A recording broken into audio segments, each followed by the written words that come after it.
Okay, so we've got a really interesting deep dive lined up today. Yeah, this should be fun. You guys sent in some excerpts from a conversation uh, about Matt Abrahams's book, Think Faster, Talk Smarter. That's a good one. So what we're going to do today is kind of try to extract the key insights that'll help you, the listener, feel more confident when you have to just speak off the cuff. Right. So this is like your shortcut to really feeling like you've got this when it comes to impromptu communication. Yeah, and I think one of the coolest things about Abraham's book is just this idea that spontaneous speaking isn't something you're just born with. Right? It's a skill. It's something you could develop. It's a muscle. It's a muscle. Yeah. So we're going to go through some of those core strategies that he talks about in the book to give you some tools to help you feel more confident when you're put on the spot. All right, so let's start unpacking this. And maybe one of the most foundational things is just how we think about speaking in the moment. Right. Our mindset. Absolutely. So he really pushes back on this notion that some people are just natural speakers and other people are just, doomed to fumble. Right. So spontaneous speaking is a learnable skill. Mm-hmm. And that is a huge shift in perspective because it means that anyone can get better at this. Right. It's not about who you are, it's about what you do. Yeah, and I think one of the first things that a lot of people face is that anxiety Right. of being put on the spot. Of course. Like, I know I've definitely had that. Oh my gosh, my heart is pounding. Oh yeah, we've all been there. What do I do? So Abrahams offers this really interesting perspective on managing that anxiety. Okay. He talks about reframing nervousness as excitement. Okay. And it sounds simple. Yeah. But if you think about it, the physical sensations are often very similar. Yeah. You have an increased heart rate. Yeah. You're alert. Your senses are heightened. Right. And so by consciously choosing to label that feeling as excitement rather than fear, you can actually nudge your brain into a more positive and engaged state. So it's like that feeling in the pit of your stomach Yeah. before you have to speak unexpectedly, instead of thinking, oh no, I'm going to mess this up. Exactly. You're thinking, okay, this is my time to shine. Yes, this is my moment to share something important. Yeah. I am energized and ready. I'm excited to do this. Exactly. Like, it's like a mental trick you're playing on yourself. It really is. You're rewriting that internal narrative. Yeah. So, think about that meeting scenario we were talking about where your name is unexpectedly called upon. Right. Instead of letting panic set in, what if you could reframe that as an exciting opportunity to offer your unique perspective? Yes. That subtle shift in how you view the situation can have a huge impact on your confidence and how you come across. Right. And so that's getting your head in the right place. Absolutely. But then there's also this question of, okay, what do I actually do? Right. What are the tactics? And the book goes into those. And that's where it's said in the conversation, this is where the gold is. Yes, the nitty-gritty. These are what are called the 6 core tools for speaking spontaneously. Exactly. These are the things that Abrahams outlines that you can really use to not only survive, but thrive when you have to think on your feet. Right. So the 6 tools are structure, which is kind of like your mental blueprint. Okay. Listening, which is about really tuning in to understand what other people are saying. Uh-huh. Presence, which is being fully in the moment. Okay. Audience connection, making it relevant to whoever you're talking to. Got it. Storytelling, harnessing the power of narrative and practice, but with a twist. Okay. And each one of these plays a really important role in making sure that you are communicating effectively when you haven't had time to prepare. So a set of go-to strategies for when you're put on the spot. Exactly. Okay, let's dive into that first one, structure. Okay. It seems counterintuitive to me that having a structure would help you be more spontaneous. Right. Like, you would think structure is rigid. Yeah, that's a very understandable initial reaction. A lot of people feel that way. But the real power of structure is that it gives you this mental framework for organizing your thoughts really rapidly. Okay. And so it's not about having a detailed script. It's about having a few key organizational patterns that you can draw on to put your ideas together in a logical way in the moment. So you don't need to know word for word what you're going to say, Sure. but you just have the general gist. Exactly. It's like you're building a house. Okay. You have the frame. Uh-huh. You know where the rooms are going to go, Yeah, but you can decide how to decorate them later. I like that. Yeah. So structure is actually freeing because it keeps you from getting overwhelmed by a jumble of thoughts. I can see that. Yeah. Okay. What model was highlighted as like a really useful framework? Oh, absolutely. That's a great one. And it's incredibly versatile. Okay. So you start by defining the what, which is the situation, the data, the information. Okay. The so what is explaining why that matters, what are the implications, Okay. and then now what is the next steps, the recommendations, call to action. Got it. And it just creates this really natural flow. Can you give us a concrete example of how that might work? Sure. So let's say you're unexpectedly asked to give your thoughts on a recent team project. Okay. You could say something like, well, we successfully launched the new marketing campaign last week and the initial numbers look good.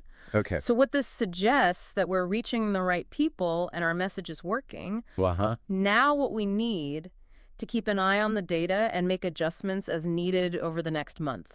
So just by using that, now what? Yeah. Even if you don't have anything prepared, Yeah. you can sound like you have a really reasoned utter. Exactly. You sound prepared. Yeah. It adds structure. Cool. Yeah. And then it also mentioned a couple other frameworks that can be helpful Yeah. to kind of keep in your back pocket. So problem, solution, benefit, and past, present, future are also great tools. Okay.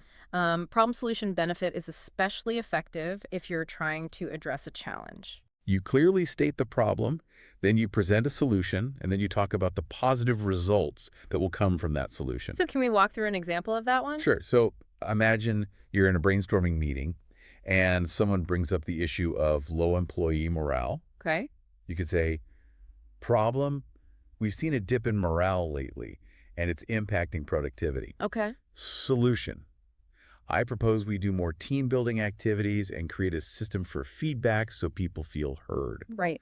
Benefit, this should boost morale, increase collaboration, and lead to better output and team cohesion. So again, even though it's off the cuff, Yeah. because you have that structure in your mind, You've got it. it makes it sound like a really well thought out. Exactly. It does. And it's persuasive. Awesome. Okay, let's move on to the next two tools, which, looking at the list here, listening and presence seem very connected. They are very much intertwined. Yeah. So Abrahams really emphasizes that effective spontaneous speaking isn't just about what you say. It's about how well you listen to what other people are saying. Right. And I think there's this tendency that we all have to listen with the intent to respond rather than to truly understand what the other person is communicating. Yeah. I know I've been in conversations where I'm like just waiting for them to stop talking so I can say what I want to say. Exactly. And that is not true listening. Yeah. True listening, the kind that fuels insightful responses, requires you to be fully present. Right. And that means minimizing distractions, both the external ones around you and the internal chatter in your own mind. Yeah, all those thoughts. Right. So it's about dedicating your focus to absorbing what the other person is saying, both verbally and non-verbally. And this presence over perfection idea, I think, is so interesting, especially for those of us who tend to overthink. Yeah. What does that really mean in this context? So Abrahams argues that being authentic and being genuinely present in the moment often makes a bigger impact than trying to deliver something perfectly, but without that connection. Right. People can tell when someone is really engaged and speaking from the heart. Yeah. And being present allows you to tap into your knowledge and your resources more effectively. Oh, okay. You're not letting those worries about perfection distract you. Yeah, that makes sense. And I think one thing that can be hard when you're trying to be present is silence. Ah, yes. Like sometimes it feels awkward. Right, we want to fill every gap. Yeah. But silence can be so powerful. Okay. It gives you a moment to collect your thoughts. Yeah. Organize what you want to say next, and make sure you're articulating yourself clearly. So it's not a bad thing. It can project thoughtfulness and confidence. Okay. It shows you're considering your words carefully. Interesting. Okay. Audience connection is the next one, which, seems fairly obvious. Right. But I'm sure there's more to it than just knowing who you're talking to. Yes, so it's about taking it a step further and actually tailoring your message to resonate with your audience. Okay. So the question that Abrahams encourages you to ask is, what does my audience really care about right now? Right. Understanding their interests, their needs, their knowledge level, and their perspectives is so crucial. Makes sense. You need to frame your message in a way that answers their unspoken question, which is, why should I care about this? Right. And I think that example about explaining artificial intelligence to children versus experts really illustrates this point. Yeah, it did. So if you're talking to a group of kids, you're probably going to want to use metaphors. Right. Analogies, maybe even refer to characters they know, like robots or Iron Man, Right. to make it more accessible. Yeah. You wouldn't get into the weeds about complicated algorithms. Right. But if you're talking to a group of AI experts, Yeah. then that level of detail would be not only appropriate, but expected. So it's really about meeting your audience where they're at, Exactly. not trying to... Show off. Yeah, exactly. Like, you know, all this stuff. Yeah, effective communication is not about showcasing your knowledge. It's about making sure your message is understood and connects with your audience. Right. It's about them. Okay, storytelling is next. Ah, yes, one of my favorites. I can see why that would be so powerful. Stories are captivating. Yeah. And they're memorable. And Abrahams really emphasizes that people are way more likely to remember a good story than a bunch of facts and figures. Right. You know, there's that statistic about how incorporating a short personal story can increase audience recall by over 60%. That's huge. It's amazing. Yeah. And even when you're speaking spontaneously, having a few basic storytelling frameworks in mind can be really helpful. Okay. And one of the most useful ones is the challenge choice outcome format. All right, break that down for us. So you start by outlining a challenge that you faced. Okay. Then you describe the choice you made in response to that challenge. And then you share the outcome, the result, or the lesson you learned. Okay. And it's such a simple structure, but it's really powerful. So give us an example of how we might use that. Sure. So let's say you're at a networking event Yeah. and someone asks you about a significant learning experience in your career. You could say, challenge, early in my career, I was leading this project and we hit a major roadblock. We were behind schedule. Uh-oh. Choice. I decided to bring the team together for a brainstorming session to try to come up with solutions. Okay. Outcome, we not only overcame the obstacle, but we learned the importance of teamwork and proactive planning. I love that. So instead of just saying like, oh yeah, I learned teamwork is important, Yeah. you're telling a story. You're bringing them along with you. And it's memorable. Exactly. Okay. Last but not least, we have practice. Yes. Which again seems pretty obvious. Right. But there's a twist. There is a twist. Yeah. Abrahams is definitely a big believer in practice, Okay. but he emphasizes that we need to shift away from the traditional practice makes perfect approach. Especially when it comes to speaking spontaneously. Especially for this, yeah. Yeah. Because memorizing scripts word for word isn't really going to help you think on your feet. Right. So instead, he advocates for what he calls deliberate, spontaneous practice. Okay, so what does that look like? So think of it as doing things that force you to think and speak in real time, but without the pressure of like a big presentation. Right. So things like improv games, Okay. where you have to respond to these random prompts, or even just practicing answering questions out loud by yourself. Okay. The goal is to get comfortable with coming up with ideas and expressing them in the moment. So I like that phrase that they used, low stakes reps. Yeah. Like you're not... It takes the pressure off. Yeah, you're not in a situation where it really matters, Right. but you're getting that practice. Exactly. You're building those communication muscles. Yeah. So like practicing a toast at a casual dinner with friends or offering your thoughts during a team meeting, those are great examples. Okay. You're not focused on saying things perfectly.